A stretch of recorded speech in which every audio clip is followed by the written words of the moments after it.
The 19th Amendment is an amendment to the Constitution of the United States. It was adopted in 1920 and guarantees that no state can deny the right to vote on the basis of sex. Women's suffrage was an ongoing conflict from the late 1800s to 1900s. Women had to fight for the right to vote, but also lived up to the responsibilities that came with voting. All over the world, women were fighting for their right to vote. In 1893, New Zealand passed a law for women to vote. As time continued, the women fought more aggressively and constantly. They held parades, silent vigils, and hunger strikes. In some incidents, supporters were jailed, heckled, and could be physically abused. Women would not give up or be put down by the people discouraging them. They continued to fight for what they thought and knew was important, the right to vote. The year was 1848. The first Women's Right Convention was being held in Seneca Falls, New York. The women who held the idea for this convention was Elizabeth Cady Stanton, Lucretia Mott, Martha C. Wright, Mary Ann McClintock, and Jane Hunt.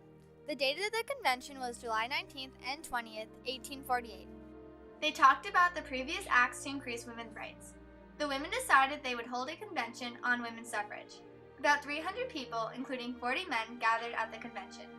None of the women among them were willing to lead the convention. The husband of Lucretia decided to take on the task of being the leader. All the proposals were resolved except the topic of women's suffrage. The people in the crowd were unsure of this topic and the idea of it. The Quakers in the audience, predominantly the men, declined to vote for the passing of women's voting. This did not discourage Elizabeth Cady Stanton and her fellow followers. Elizabeth Cady Stanton continued to go to women's rights conventions. In 1851, Elizabeth met Susan B. Anthony. These women would go down in history for starting a revolution for the better. In May 1869, Elizabeth and Susan were the founders of the National Women's Suffrage Association, or the NWSA. Elizabeth Stanton was president and Susan B. Anthony was vice president.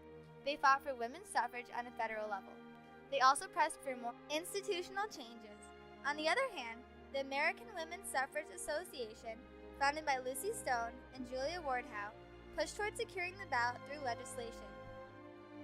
Wyoming passed a women's suffrage law in 1869. Some states are passing this bill not for the equality it grants to women, but either out of loneliness or to strengthen the conservative voting blocs. There were over 6,000 men, but only 1,000 women in Wyoming at this time. If they passed this bill, they believed the women population would increase in their state. In 1870, the 15th Amendment was ratified. The 15th Amendment states that the right of citizens of the United States to vote shall not be denied or abridged by the United States or by any state on the account of race, color, or previous condition or servitude. The 15th Amendment allowed African American men to vote. The ratification of this amendment frustrated the women because they felt that if African American men were finally allowed to vote, women of all races and colors should be allowed to vote as well. A few years after the 15th Amendment was ratified, women were attempting to vote. Susan B. Anthony was arrested and put to trial in Rochester, New York for attempting to vote for Ulysses S. Grant. Another woman was Sojourner Truth. She went up to the polls and demanded a ballot, but her request was turned down. In 1878, the 19th Amendment was introduced to Congress, but was shot down. The women did not give up, however. They continued to push for voting. In 1890, the National Women's Suffrage Association and the American Women's Suffrage Association reunified to form the National American Women's Suffrage Association. The leader of this organization was Elizabeth Cady Stanton. In 1895, Elizabeth Stanton published the Women's Bible. After the book was released, the NAWSA wanted to distance themselves from her because they felt that Elizabeth was too radical and this could later on affect the organization. Elizabeth Stanton resigned from her presidential position in the NAWSA. She was no longer allowed to sit on stage at the National American Women's Suffrage Association conventions.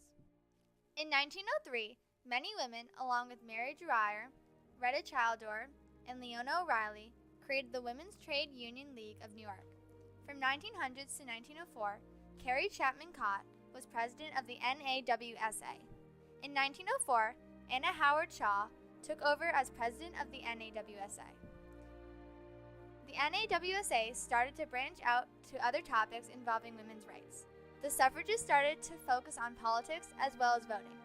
This meaning they were trying to establish themselves in politics. Suffragists tried to convince people in the South to vote for the 19th Amendment by saying that women to make the world a safer place and be happier, because they are spiritually better than men. They did not say that women are necessarily equal to men, for men might feel that women aren't. Saying that women are spiritually better than men allowed them to continue to think of themselves somewhat above women. This group consisted of middle and working class women, all focused on forming labor unions. This group will one day become a key part of the International Ladies Garment Workers Union. In 1906, March 13th, Susan B. Anthony passes away. By this time, women in Finland and Australia were past the right to vote.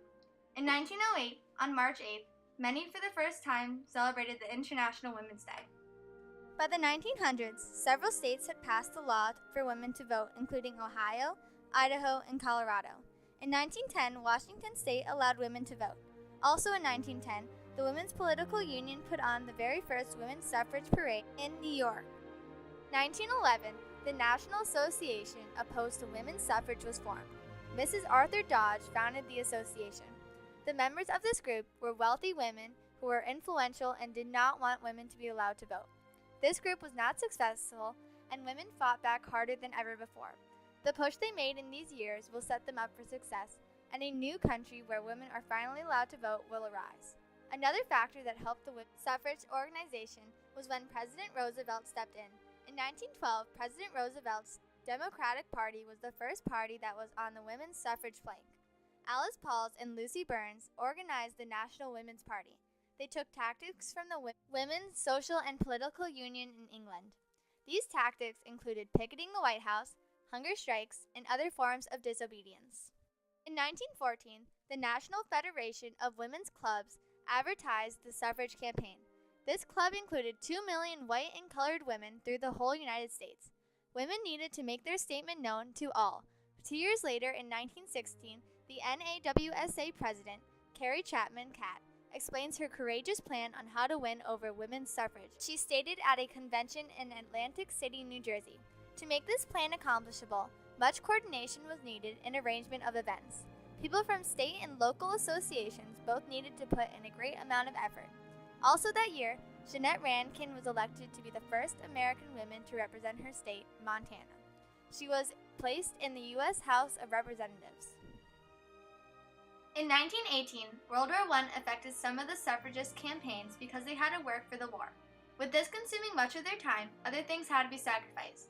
One of those things was protesting for the ratification of the 19th Amendment. This didn't have a big impact on the campaign for the 19th Amendment. The constant need for protesters to work also provided a reason for them to vote. Their sacrifices and decision-making makes a good quality to have when convincing people to allow women to vote. 2 years later, 220 years altogether, women were waiting for the one day they would get to vote, and that day had come. Congress passed the amendment June 4, 1919, and the House of Representatives passed the amendment on May 21, 1919. August 26, 1920, the 19th Amendment was finally ratified. Tennessee was the last state to ratify the amendment. Tennessee was on the border to pass the law or not. It appeared that it would not be passed, but Harry Burns had decided to vote in favor of the amendment from being persuaded by his mother. Women had the right to vote, something they had been pursuing for many years. Women and men sacrificed responsibilities for this right. They were heckled, thrown in jail, and physically abused for protesting. This changed America forever. 50% of the United States population can now vote that couldn't. This was just a foundation for what was to come. Women didn't stop there, and they still haven't. Years go by, and women are standing up for what they believe in. Women are now running for office, helping build items for the war, and later fighting in the war. With the foundation of the 19th Amendment, women are inspired to do the impossible. Rosie the Riveter, the American figurehead of strong working women, showed men that women could help out in the war while men were gone. Victoria Woodhull, first woman to be nominated and run for presidency in the United States. Rosa Parks, a woman who stood up for her rights and did not want to be segregated. Amelia Earhart, first woman to fly across the Atlantic by herself. Hillary Clinton was the First Lady of the United States and later became Secretary of State. All of these amazing women came from the foundation of the 19th Amendment. Today, the 19th Amendment impacts people all over the world. Women fought and still do fight for their rights and the responsibilities that come with them, especially the right to vote.